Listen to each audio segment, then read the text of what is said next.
Hello friends, welcome to Lukshika Samayal. நீங்க நம்ம சேனலை ஃபர்ஸ்ட் டைம் பார்க்கறீங்கன்னா மறக்காம லுக்ஷிகா சமையலை சப்ஸ்கிரைப் பண்ணிக்கோங்க. வீடியோவை ஸ்கிப் பண்ணாம பாருங்க. இன்னைக்கு நம்ம வீடியோல சூப்பரான பூரி கிழங்கு மசாலா எப்படி செய்யறதுன்னு பார்க்கலாம். ஸ்டவ் ஆன் பண்ணிட்டு ஒரு கடாய் எடுத்துக்கலாம். கடாயில 2 டேபிள்ஸ்பூன் எண்ணெய் சேர்த்துக்கலாம். எண்ணெய் ஹீட் ஆகட்டும்.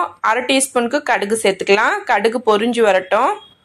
1 டேபிள்ஸ்பூனுக்கு உளுந்த பருப்பு சேர்த்துக்கலாம். 1 டேபிள்ஸ்பூனுக்கு கடலை பருப்பு சேர்த்துக்கலாம்.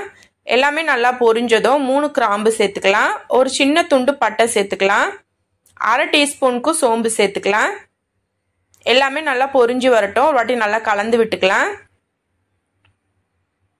இப்போ இதில் 4 பச்சை மிளகாய், 3 பெரிய சைஸ் வெங்காயம், கொஞ்சமாக கருவேப்பிலை இது எல்லாத்தையும் சேர்த்துக்கலாம். வெங்காயம் நீல வாக்கிலே கட் பண்ணி வச்சுக்கோங்க. சேர்த்துட்டு ஒரு வாட்டி நல்லா கலந்து விடுங்க. வெங்காயம் வதங்கி வரட்டும். கலர் சேஞ்ச் ஆகணும்ட்டு அவசியம் இல்லை, வதங்கினா போதும். இப்போ பாருங்க வெங்காயம் வதங்கி வந்திருக்கு. ஒரு வாட்டி நல்லா கலந்து விட்டுடலாம். கலந்து விட்டுட்டு இப்போ இதில் நம்ம மஞ்சள் தூள் சேர்த்துக்கலாம். நான் 1/2 டீஸ்பூனுக்கு மஞ்சள் தூள் சேர்த்துருக்கேன். சேர்த்துட்டு ஒரு வாட்டி கலந்து விடுங்க. இப்போ இதில் தேவையான அளவு உப்பு சேர்த்துக்கலாம். நான் 1 டீஸ்பூனுக்கு கல் உப்பு சேர்த்துருக்கேன். சேர்த்துட்டு இப்போ இதில் நம்ம தண்ணி சேர்த்துக்கலாம். நான் பெரிய கிளாஸில் 2 கிளாஸ் அளவு தண்ணி சேர்த்துருக்கேன். உங்களுக்கு எந்த அளவுக்கு திக்னஸ் வேணுமோ அந்த அளவுக்கு தண்ணி சேர்த்துட்டு நல்லா கலந்து விட்டுருங்க.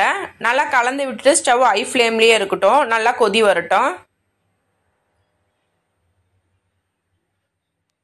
இப்போ பாருங்க நல்லா கொதி வந்துடுச்சு. நான் 4 பெரிய சைஸ் உருளைக்கிழங்க வேக வச்சு தோல் எடுத்து வச்சு நல்லா மசிச்சு வச்சிருக்கேன். அதை இப்போ சேர்த்துக்கலாம். சேர்த்துட்டு நல்லா கலந்து விடுங்க. கலந்து விட்டுட்டு ஒரு 10 நிமிஷத்துக்கு நல்லா கொதி வரட்டும். இப்போ 10 நிமிஷம் ஆயிடுச்சு பாருங்க. நல்லா கொதி வந்துருச்சு. ஒரு வாட்டி நல்லா கலந்து விட்டுடலாம். உப்பு கரெக்டாக இருக்கா செக் பண்ணிக்கோங்க. இப்போ இதில் நான் பாதி லெமன் அளவுக்கு பிழிஞ்சு விட்டுக்கிறேன். லெமன் சேர்த்து செஞ்சு பாருங்க, டேஸ்ட் ரொம்பவே நல்லா இருக்கும். கடைசியாக கொத்தமல்லி தூவிக்கலாங்க. தூவிட்டு இறக்கிடலாம். நம்மளோட பூரி கிழங்கு மசாலா சூப்பராக ரெடி ஆயிடுச்சு. கண்டிப்பாக நீங்களும் ட்ரை பண்ணி பாருங்கள். ட்ரை பண்ணி பார்த்துட்டு எப்படி இருக்குன்னு எனக்கு மறக்காமல் கீழே கமெண்ட் செக்ஷனில் சொல்லுங்கள். இந்த வீடியோ உங்களுக்கு பிடிச்சிருந்தா லைக் பண்ணுங்கள், ஷேர் பண்ணுங்கள். மறக்காமல் லுக்ஷிகா சமையலுக்கு சப்ஸ்கிரைப் பண்ணிக்கோங்க. தேங்க்யூ. தேங்க்ஸ் ஃபார் வாட்சிங்.